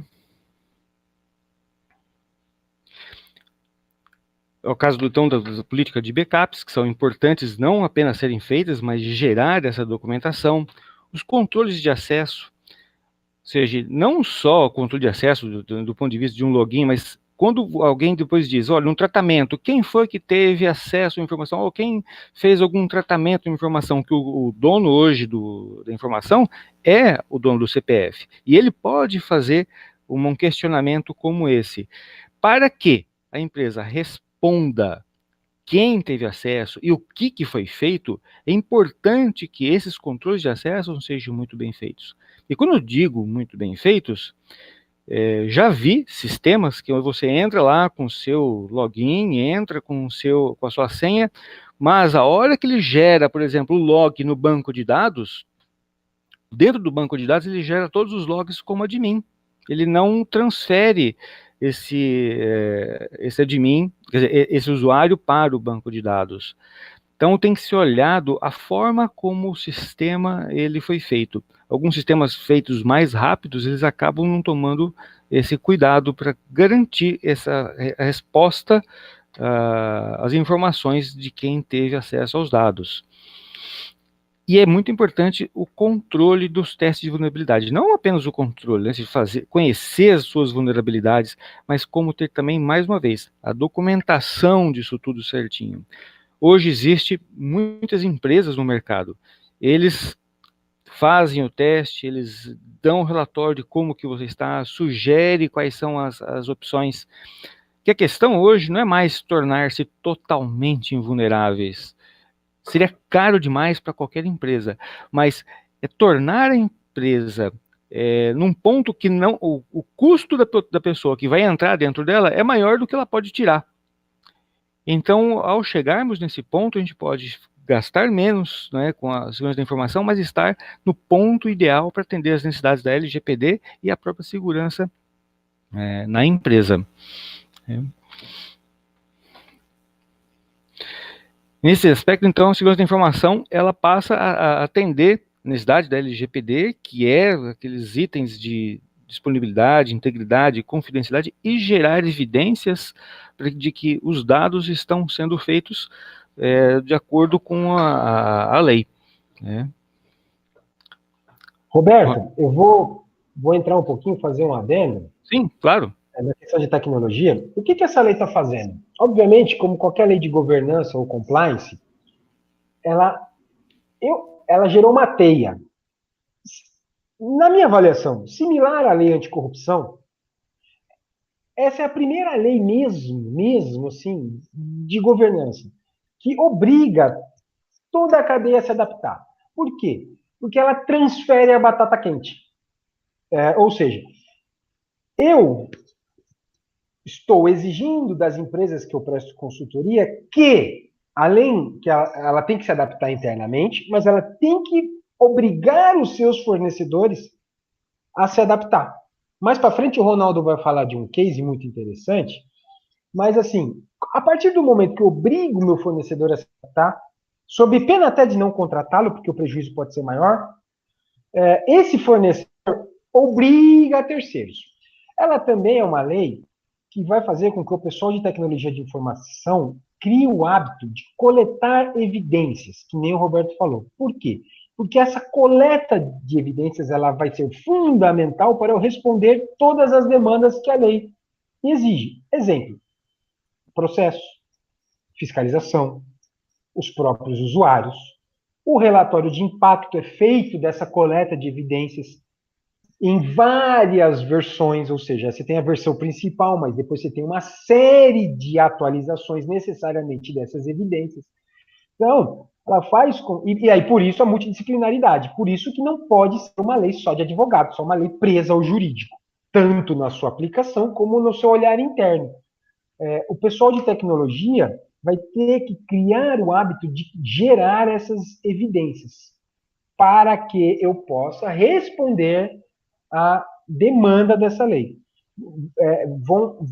Vai mudar um pouco essa metodologia. Apenas a título de curiosidade, eu participei de um webinar com a TOTOS, e a TOTOS, ela abriu isso no webinar, ela descobriu, em média, por máquina, 80 open sources, programas open source dentro da máquina, que não passava no radar da própria TOTOS.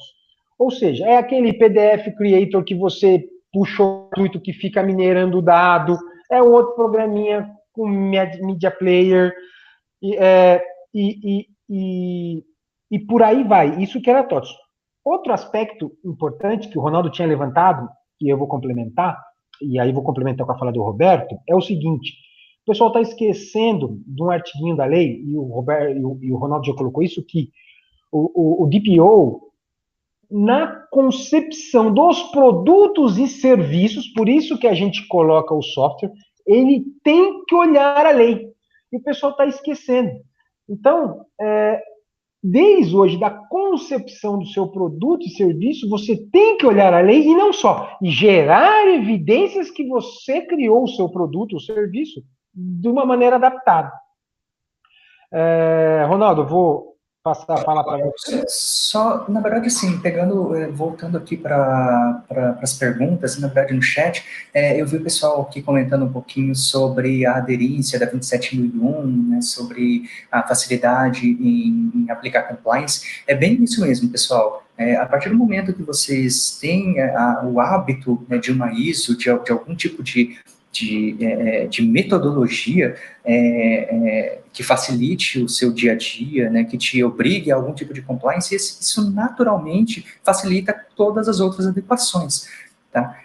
Um ponto só de atenção que eu chamaria é o seguinte: vocês aí que já estão bem inteirados da 27001, né, vocês já devem ter percebido que ela trata bastante coisa, ela ajuda bastante em compliance, mas existem vários processos que a nossa LGPD exige que existam, né, e que a 27001 não trata. Né? Por exemplo, pegar termo de consentimento. Né? A 27.001, ela não fala sobre eu preciso ter um processo para o termo de consentimento. Ela também não me fala sobre processos, todos os processos de tratamento de dados que a LGPD exige. Né? Então, assim, vale a pena usar, sim, sempre que possível, né, como uma base de referência, porque ela ajuda bastante, mas se atentar que ela não cobre 100% da legislação, né, porque eu já ouvi algumas percepções perigosas, né, de, se eu tiver 27.001, né, eu já estou adequado. Né? Não é bem assim, você já está muito próximo de adequado, mas você ainda não está totalmente adequado. Tá? É só esse ponto de atenção que eu gostaria de deixar para vocês.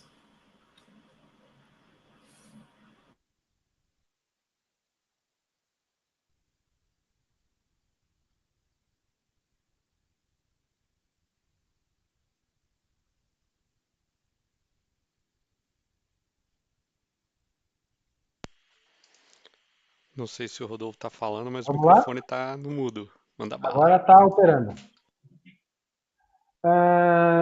O que pode acontecer se não se adaptar à lei? Bom, ela traz algumas sanções. Eliminação de dados pessoais, bloqueio de tratamento, multas, advertência e publicização da infração.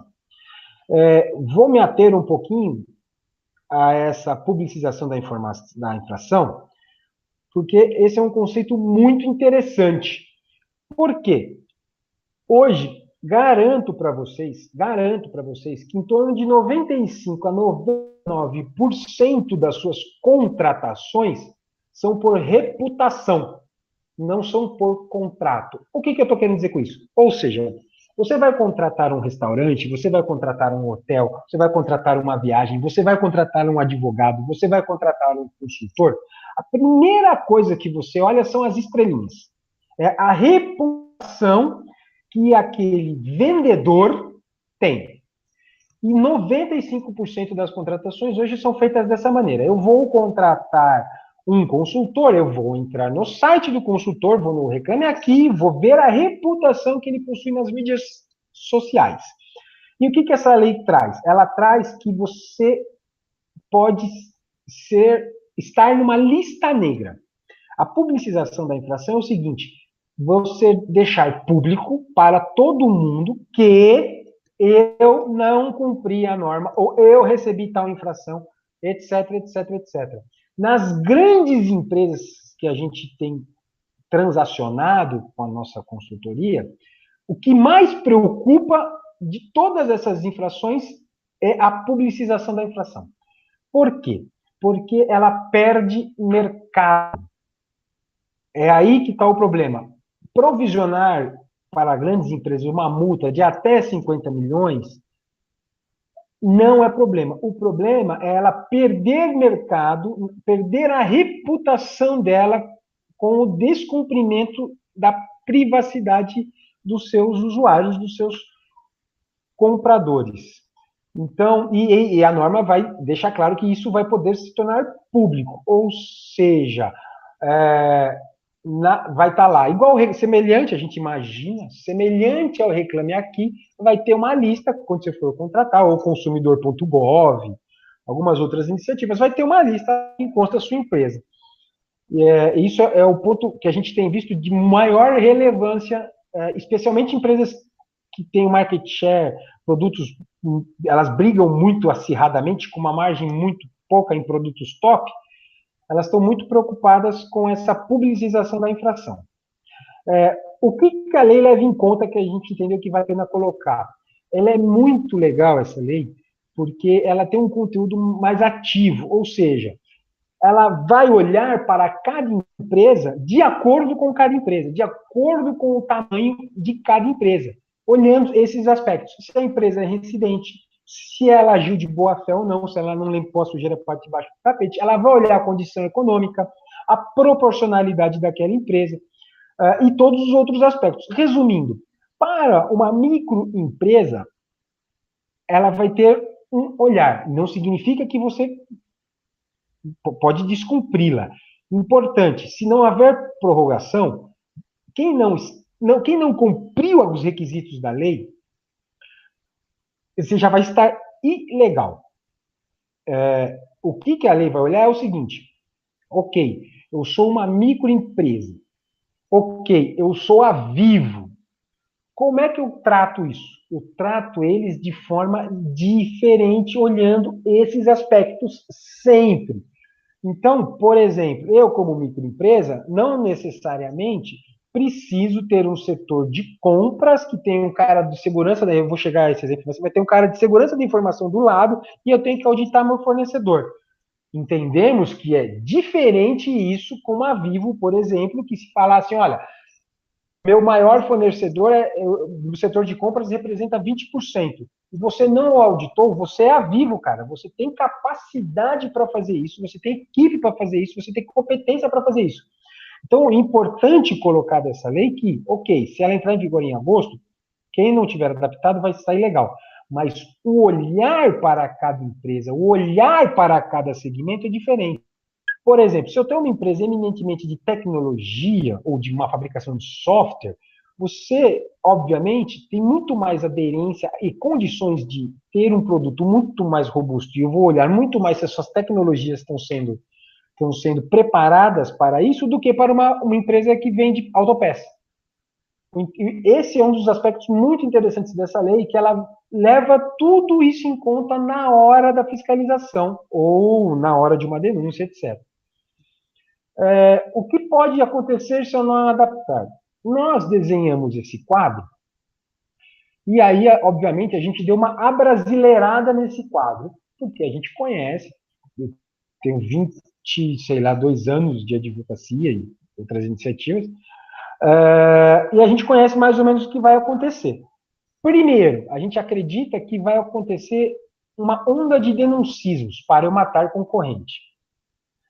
Depois, a publicização. Claro, fiscalização, parceiros e ok. Também a gente acha que vai começar a acontecer, como aconteceu de forma similar nas ações de fila de banco. As ações de fila de banco, aqui em Londrina, que era uma realidade que eu tinha mais contato com esse tipo de ação, era uma legislação excelente. Contudo, o brasileiro deturpou a legislação para ganhar dinheiro. Então, os motoboys se combinavam para chegar numa agência bancária com todos os malotes das suas empresas 10 para as 3 e lotavam a agência e, é claro, isso gerava ação e gerava indenização. As indenizações eram altas. Teve gente que eu conheci que entrou em um ano com 120 ações de fila de banco. E aí, obviamente, os bancos entenderam, resolveram, fizeram ata notarial, ou seja, mataram a lei. O que a gente está achando que vai acontecer? Os oportunistas de plantão vão começar a entrar com pequenas ações em empresas que não estão regulares e eu acho que vazaram seus dados ou que não deram retorno para ele, porque a lei fala que você tem que ter todo um canal de atendimento, todo um retorno e um monte de requisitos para cumprir para quem te demandar. E aí vai chover açãozinha naquela empresa até ela se adaptar. E aí quando um fala, olha, tal empresa passou, puxa, a Dígitos não cumpre, vai todo mundo para cima. E aí nós falamos, obviamente, da reputação, que é a forma de contratação hoje, a contratação por reputação. Eu, basicamente, nunca li, quando eu contratei por reputação, eu nunca li o contrato, nunca li o ACEPT, eu contratei por reputação. E aí as responsabilidades civil e criminal, inclusive, que ela prevê. E aí é importante colocar que aquela figura que a gente falou lá do Data Protection Officer, ele responde solidariamente a essas demandas. Como é que vai acontecer? Transferir batata quente. Olha, eu fiz tudo que podia, tá aqui meu relatório de impacto, minhas evidências, eu fiz tudo que podia para me adaptar. O problema aconteceu com aquele cara ali, o fornecedor que me declarou que estava tudo certinho, que auditei que estava tudo... eu fui auditar, ele me passou a documentação e não estava. O problema está com ele.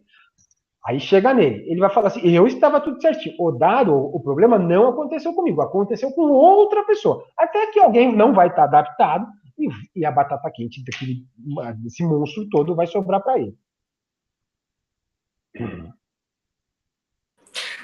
Pessoal, e só comentando, complementando, é por isso que é muito importante um DPO muito atuante.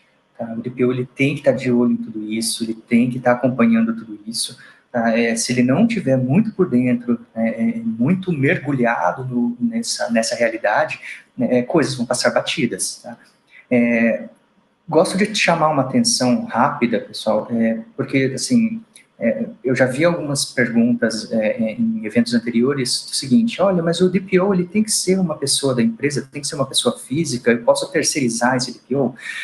A princípio, a lei não rege nada sobre isso, então, teoricamente, é possível, sim, tá, terceirizar o DPO. Inclusive, eu particularmente já vi várias propagandas, tá, de DPOs terceirizados. Qual que é a atenção que eu chamo para vocês que pode ser interessante? Muitas das descrições do que o DPO faz, né, nessas terceirizações, elas se restringem a escrever o relatório de impacto e a gerar uma ou outra evidência, tá? Só que isso é muito pouco perto do que precisa realmente ser feito, tá? Então, para quem pensar em uma terceirização de DPO, é importante tomar bastante cuidado, ter bastante atenção com o que é que está nesse contrato efetivamente, porque pode ser que no final de um período aí de contrato, sua empresa ainda não esteja adequada, né, e talvez até muito longe de estar adequada. Então, é só esse ponto de atenção que acho que vale a pena que vocês prestem atenção, tá? Aqui, pessoal, só um reforço, tá? Como vocês já perceberam, a gente fez uma palestra aqui, uma conversa muito focada em processos jurídicos e tecnologia. Por quê? Porque são os 3 grandes pilares que essa lei gera impactos, tá? E, no fim das contas, tá, tudo isso é mudança de cultura, tá? Depende de gente. Tá? Se você não tiver um processo de adequação, um projeto de adequação, né, que tem um foco muito forte na mudança de cultura, o seu projeto ele vai ter sérias dificuldades. Tá? Então, para quem já está acostumado com o projeto, isso aqui não é novidade, tá? É um projeto que é baseado em análise de riscos. Tá? É importante, sim, passar pela legislação e entender todos os novos processos e tecnologias práticas e políticas exigidas pela lei, mas dessas exigências vai virar risco. Tá? E é preciso, então, ter uma boa abordagem de documentação, análise, mapeamento e priorização de riscos para que o projeto de adequação seja um projeto que rode de forma adequada dentro da sua empresa. Tá? Então, é interessante que vocês tenham uma boa visão, né, de gerenciamento de projetos e de tratamento de riscos. Tá?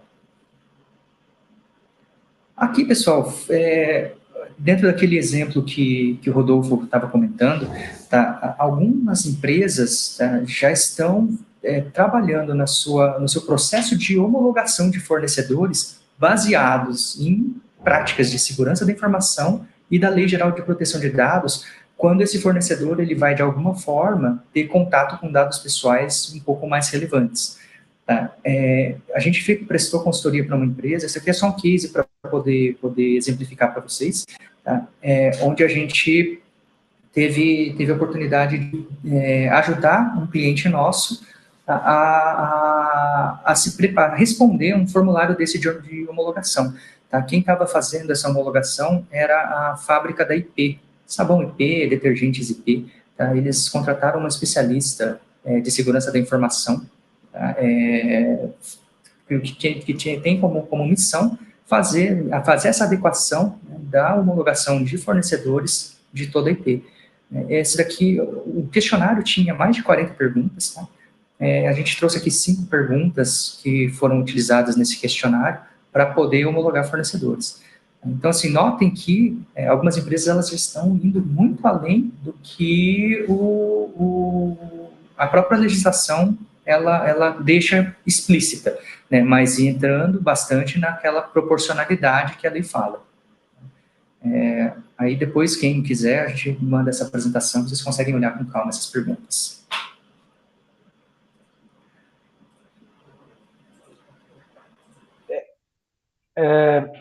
Esse slide aqui, que é a pergunta que está no ar, vai postergar ou não a entrada de vigor na lei? Isso é o que está acontecendo hoje. O primeiro projeto de lei, ele está parado, e ela tem um rito ordinário, ele está parado na comissão ainda, desde 5/11 de 2009, esse aqui é o que posterga a lei por mais 2 anos. Teoricamente, não tem mais tempo para ele caminhar, ou seja, não tem como postergar através desse projeto por 2 anos, salvo alguma manobra legislativa. Antes do começo da crise, eu coloquei esse do Jota, antes do começo da crise do corona, essa notícia do Jota era de 3 de março de 2020. O Jota é um site informativo jurídico, e ele tem um algoritmo que calcula qual a probabilidade do projeto passar ou não. Estava em 0,2% este projeto de lei. Então, assim, por esse projeto de lei, acho muito difícil a lei postergar por agosto. O Maia prorrogou agora com relação à questão da saúde e da segurança pública. Acho que tinha um policial aqui conosco. Ok. Para a regulamentação específica do setor de saúde pública e para o setor de segurança pública, eles ainda não vão ser regulamentados por essa lei. Especificamente, ele prorrogou por 120 dias, ainda não vai ser regulamentado por lei própria específica. Segurança pública e saúde pública, privada, ok. O projeto de lei, esse último, altera os dados, ele também está parado, esse é o último, ele regulamenta melhor o que é o conceito das decisões automatizadas. Na verdade, ele cria um artigo que a lei, ele especifica só o que é decisões automatizadas, então isso não vai influenciar muito, já tinha esse conceito teórico, quem mexe com isso.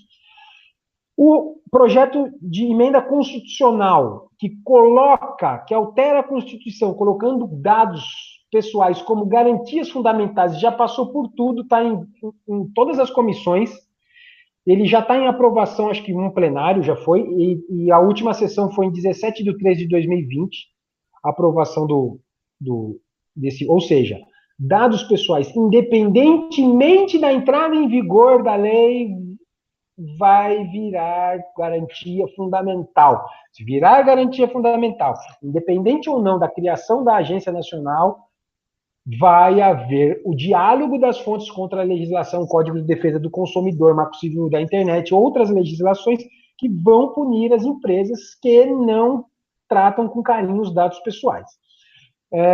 Ontem à noite eu li no Estadão virtual, não me lembro se foi no físico, no virtual, tem um zoom, não tem nada colocado, que talvez exista um projeto de lei nessa crise do coronavírus que vai regulamentar a questão das locações residenciais e comerciais, talvez inclua uma postergação da entrada em vigor da lei em agosto, o que, no meu entendimento, é bem salutar. Por quê?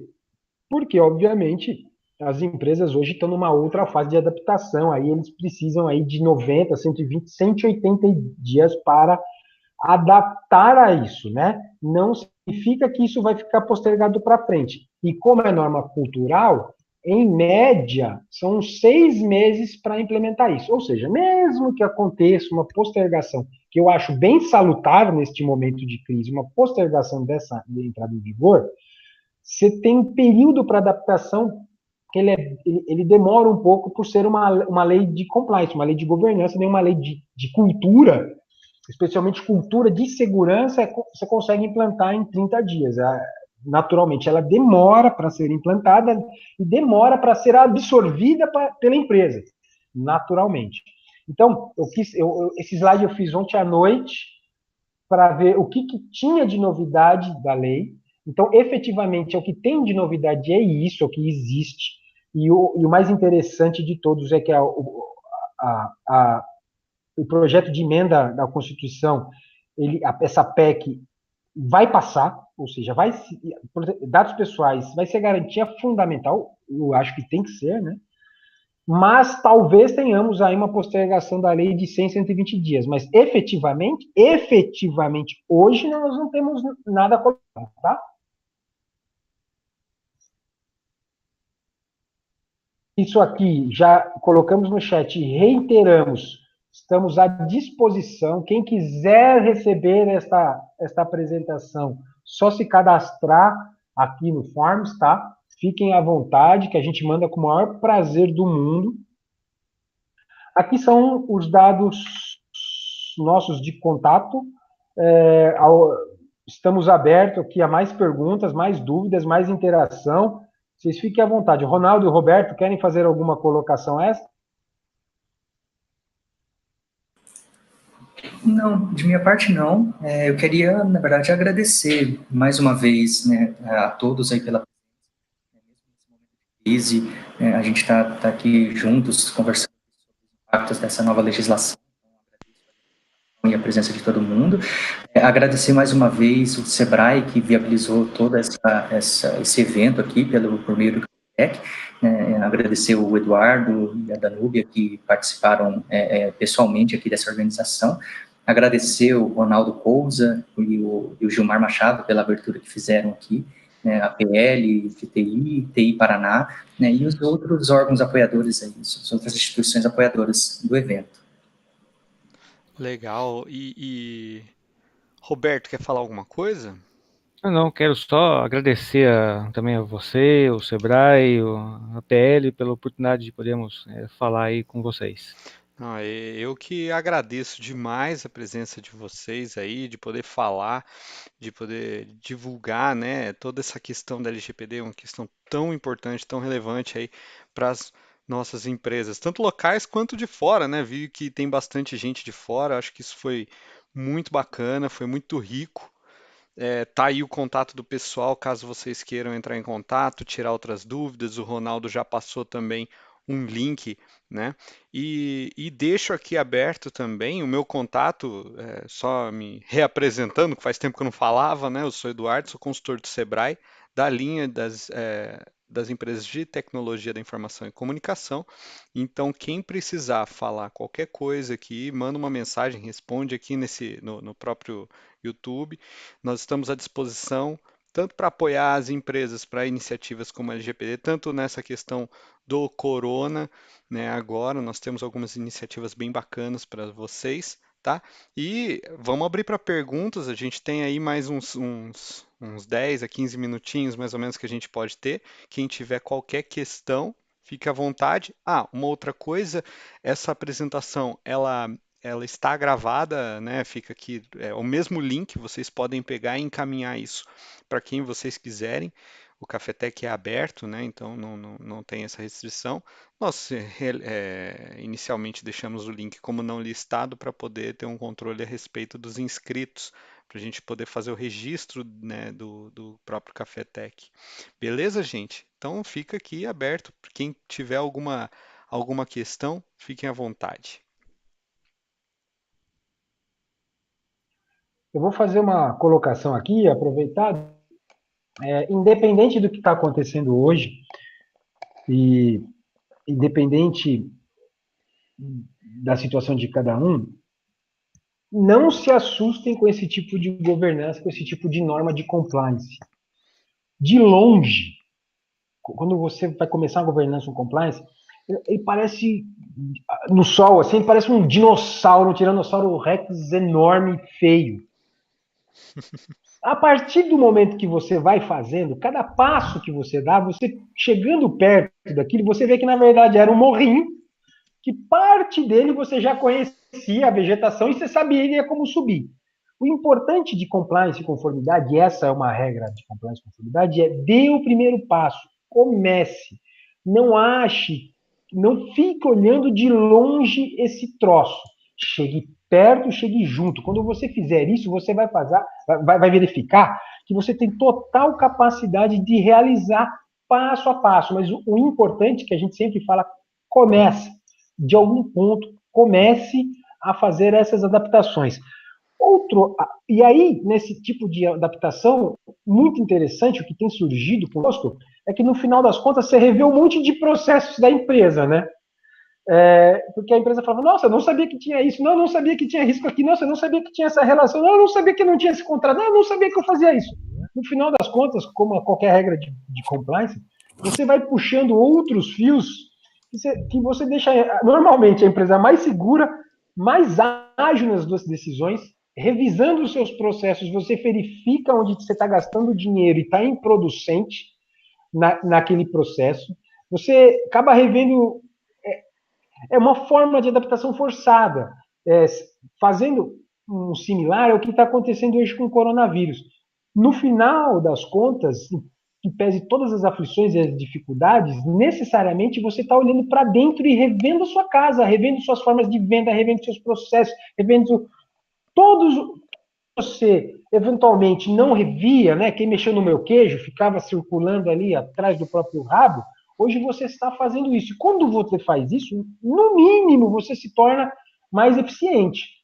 Então, comecem, não tenham medo de começar, porque só traz vantagem. Às vezes, nem fala, bom, mas pela LGPD eu estava quase muito bem organizado, faltava alguns aspectos. Mas em decorrência de ter feito isso, eu vi um monte de outros aspectos dos meus processos que eu estava improducente, que ele não era necessário, que me economizou X, etc.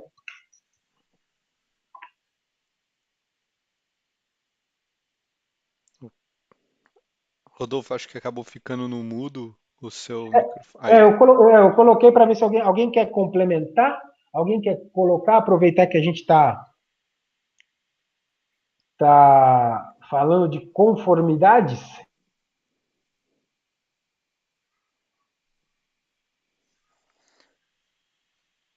Vou abrir Senhores? aqui a câmera. E aí, beleza, vamos deixar distribuído como partes assim, ó. Agora o streaming vai dar uma mudada.